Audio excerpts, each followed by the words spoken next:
అందరికీ నమస్కారం అండి. అందరికీ కూడా శ్రీరామనవమి శుభాకాంక్షలు. బాచీరావు ఆస్ట్రో సెంటర్కి స్వాగతం అండి.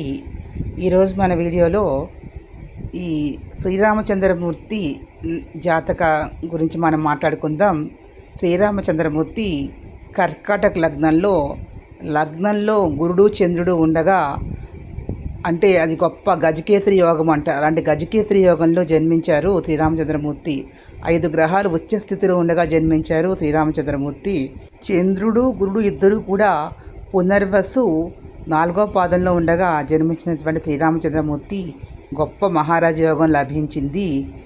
శని తులలో, కుజుడు మకరంలో, సూర్యభగవానుడి మేషంలో ఉచ్చస్థితిలో ఉండగా గురు భగవాని నక్షత్రంలో జన్మించిన శ్రీరామచంద్రమూర్తి గురువుగానే పూజింపబడుతుంది. ఈ వీడియో మీకు నచ్చినట్లు లైక్ చేయండి, షేర్ చేయండి, సబ్స్క్రైబ్ చేసుకోండి. ఒక లైక్ చంకర్ ప్లీజ్ సబ్స్క్రైబ్.